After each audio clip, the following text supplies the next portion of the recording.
दोस्तों, यहाँ पर एक मुख्य वजह यानी एक मेजर रीज़न मैं आपको बताना चाहूँगा। टूरिज़्म सेक्टर श्रीलंका में फॉरेन एक्सचेंज रिज़र्व कमाने का तीसरा बड़ा माध्यम है। जी हाँ दोस्तों, टूरिज़्म सेक्टर श्रीलंका में फॉरेन एक्सचेंज रिज़र्व कमाने का तीसरा बड़ा रीज़न है। 2018 में श्रीलंका में 23 लाख टूरिस्ट आए थे। ध्यान से सुनिएगा, 2018 में एक तरह से श्रीलंका में 23 लाख टूरिस्ट आए थे, जो कि यहाँ पर आप देख सकते हो कि इनकी संख्या में करीब 21% की गिरावट आई। 21% की गिरावट आई और 19 लाख टूरिस्ट ही आ पाए। तो 23 लाख से ये आंकड़ा 19 लाख पहुंच गई। तो गिरावट की अगर आप बात करोगे तो ये 21% पर रही। इसके बाद कोरोना पाबंदियों की वजह से 2020 में टूरिस्ट की संख्या घटकर 5.07 लाख ही रह गई। जी हाँ दोस्तों, 5.07 लाख, जो कि आप फिसल कर ये देख सकते हो कि ये आंकड़ा कहाँ से कहाँ तक पहुँच गई। स्टार्टिंग 23 लाख से, आफ्टर दैट ये 19 लाख पर पहुँचा एंड आफ्टर दैट ये 5.07 लाख पर भी पहुँच गया। 2021 में श्रीलंका में 1.94 लाख ही टूरिस्ट आए। 1.94। अब यहाँ पर मैं आपको बता दूँ, ये आंकड़ा जो है अगेन ये घटकर 1.94 लाख पर पहुँच गई। तो यहाँ पर मैं एरो से इंडिकेट करके मैं आपको दिखा रहा हूँ। श्रीलंका आने वाले टूरिस्ट में सबसे ज़्यादा भारत, ब्रिटेन, फ्रांस और जर्मनी के ही होते हैं। तो आइए इसके बारे में हम और भी कुछ चर्चा करें। दोस्तों, एक बात मैं आपको बताना चाहूँगा कि खेती में केमिकल फर्टिलाइज़र पे भी बैन करी गई। एक्चुअली वहाँ के सरकारों का कहना था कि केमिकल फर्टिलाइज़र जो है, एक तरह से फूड ऑफ जो क्रॉप होता है, उसको नुकसान करती है। तो इसे एक तरह से बैन करना ही सही होगा। लेकिन इससे नुकसान श्रीलंका को ही झेलना पड़ा। दरअसल वहाँ की सरकार जो है, टोटली फूड प्रोडक्शन को एक तरह से ऑर्गेनिक सिस्टम पर करना चाह रही थी। बट ये एक तरह से जो उनका प्लान था, टोटली फेल हो गया और एक तरह से फूड क्राइसिस वहाँ पर देखने को मिला। दोस्तों, जैसा कि आप स्क्रीन पर देख सकते हो, इन 2019 the Asian development bank called Sri Lanka a twin deficit economy. Twin deficit means that national expenditure exceeds national income. दोस्तों, यहाँ पर ट्विन डेफिसिट कहने का मतलब दोबारा डेफिसिट मतलब दोबारा घाटा। दैट नेशनल, यहाँ पर जो नेशनल एक्सपेंडिचर जो होता है, एक तरह से नेशनल इनकम से बढ़ जाता है। Sri Lanka exports income is estimated $12 billion, while its expenditure from import is about $22 billion. That is, its trade deficit is $10 billion.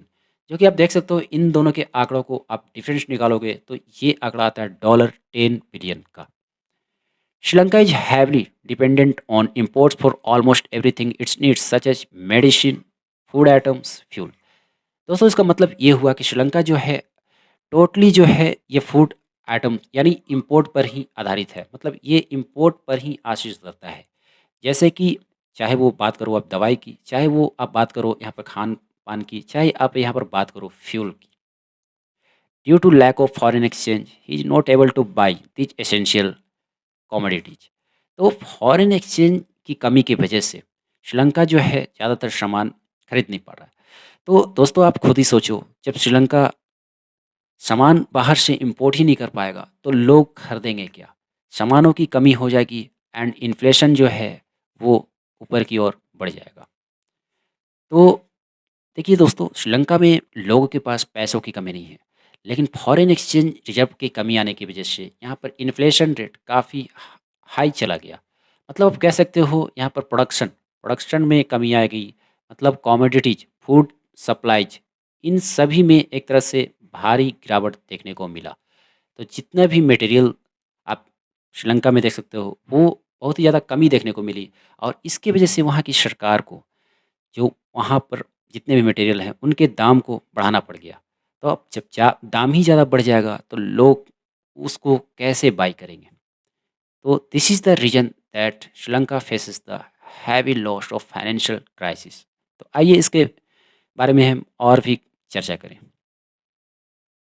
दोस्तों जैसा कि आप स्क्रीन पर देख सकते हो, Sri Lanka prime minister Mahinda Rajapaksa with Modi जी।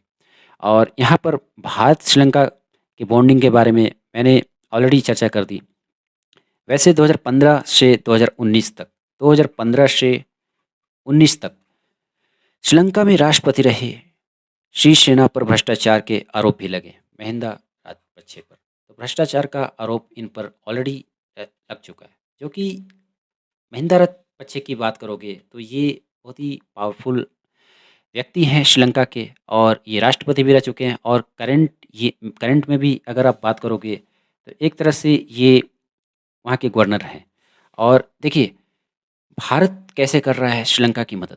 भारत ने श्रीलंका को दवाइयाँ, अनाज समेत और अन्य ज़रूरी चीज़ें भी एक तरह से भेजना चालू कर दिया। और एक तरह से ये डिमांड थी श्रीलंका की। तो एक तरह से भारत ने खरीदने के लिए 1 अरब डॉलर यानी 7600 करोड़, जी हाँ 7600 करोड़ रुपए की क्रेडिट लाइन को मंजूरी दे दी। तो ये जो है, ये मदद करी है इंडिया ने श्रीलंका को।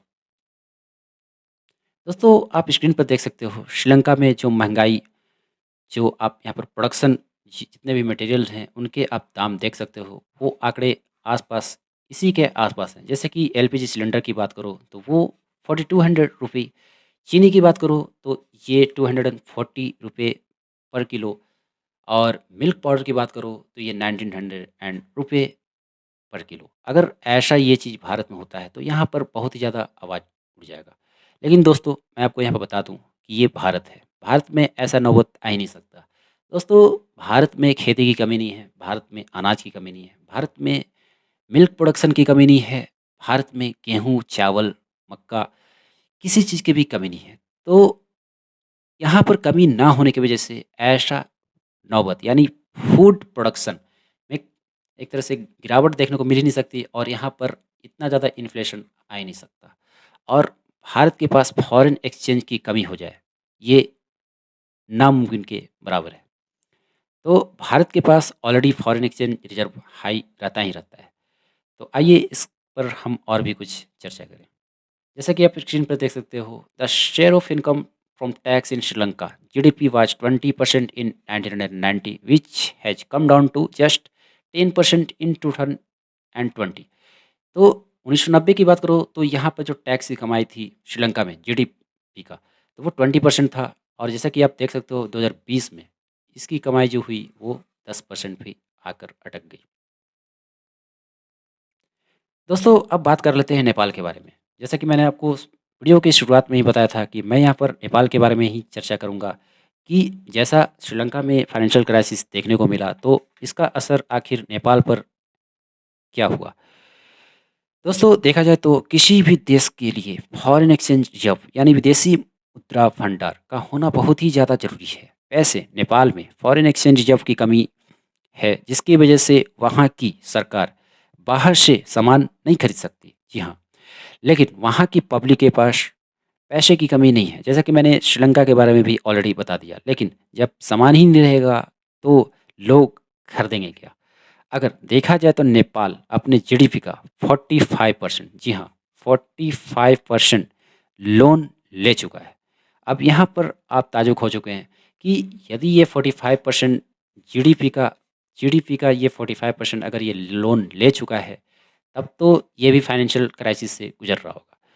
नहीं दोस्तों, देखिए 45% लोन, वो भी जीडीपी का, नेपाल के लिए कुछ ज़्यादा नहीं है। यहाँ पर आप देखोगे तो बहुत सारे कंट्री जो है 59%, इवन 60% और इवन 70% जीडीपी का लोन ले चुके हैं।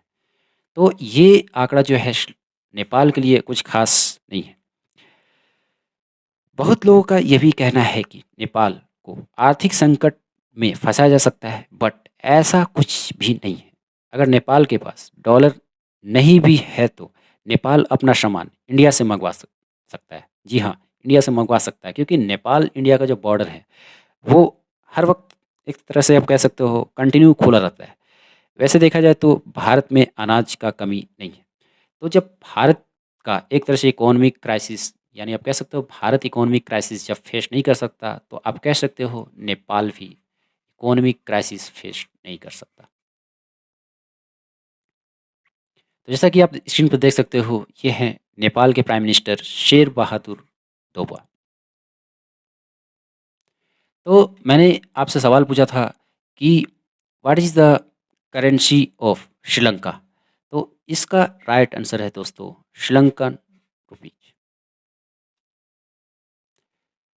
तो I hope the topics very carefully. तो इसी के साथ आप हमें दीजिए इजाज़त। मिलते हैं किसी नेक्स्ट वीडियो में, किसी नेक्स्ट महत्वपूर्ण टॉपिक के साथ। जय हिंद, धन्यवाद।